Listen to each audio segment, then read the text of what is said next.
Hello everyone! Welcome back to my channel, and for those who are new here, my name is Angeline, and for today's video, ang pag-uusapan po natin ay mga dokumento na dapat nating dalhin sa paglabas ng bansa, yung mga hihingin sa atin ng immigration para makalabas tayo ng bansa kung tayo ay K1 visa holder. Ano po ba yung mga dapat nating dalhin sa ating pag-alis kung tayo ay K1 visa holder? Advice ko lang po sa inyo guys ay dapat po na meron po kayong hand carry bag and meron po dapat kayong folder, and ilagay nyo po doon yung mga importanteng documents nyo na kakailanganin sa paglabas ng bansa natin.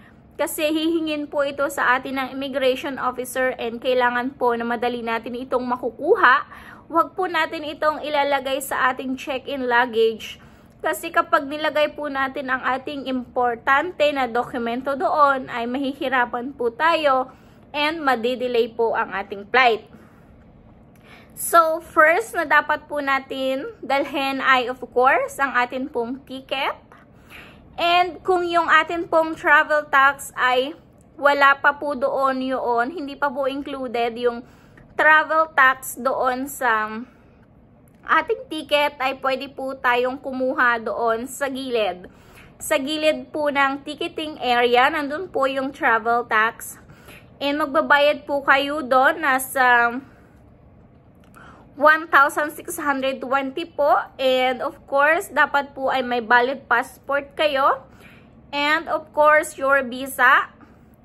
And very important po ay ang ating CFO certificate. Kasi kapag wala po tayong CFO certificate ay hindi po nila tayo palalabasin. And much better po na dalhin nyo rin po ang inyong birth certificate.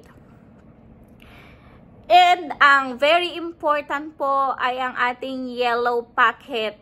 And ayusin po natin ang pagka-sealed.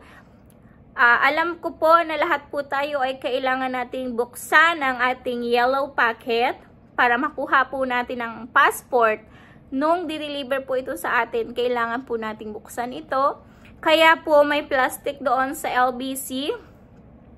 Ay doon po natin ilalagay ang ating yellow packet in case na mapalaki yung sira ng packet.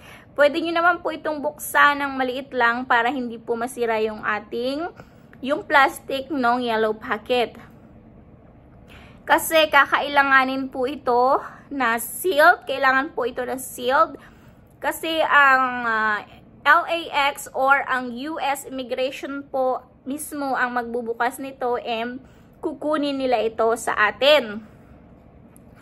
And advice ko lang sa inyo guys, kung travel po kayo na mag-isa, hindi nyo po kasama ang inyong fiancé, ay much better po na magdala po kayo ng pocket money in case na magtanong sila sa inyo, what if hindi ka sunduin ng iyong partner?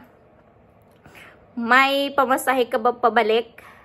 Yung mga ganong case guys, kailangan mo po ng pocket money sa iyong bulsa para hindi ka magkaproblema. And kung kasama mo naman po yung fiancé mo, sobrang smooth lang po kapag kasama mo yung fiancé mo, hindi ka na nila tatanungin. Kasi alam na nila yan ng K1 visa and hahanapan ka lang ng CFO and you're ready to go na. Madali lang po. Kapag K1 visa holder ka po ay napakabilis lang po and mabilis lang din po sa US immigration makalampas. And yun lang guys, bring your important documents sa iyong hand carry bag para hindi ka mahirapan. Yun lang po yung advice ko sa inyo. And that's all. Napakadali lang po. Sana po ay may matutunan kayo sa video na ito. And gusto ko lang po na i-share sa inyo para hindi po kayo mahirapan or maging prepared po kayo sa inyong travel using your K1 visa. And kung may mga tanong po kayo, just comment down below para po masagot po natin lahat ng inyong mga katanungan.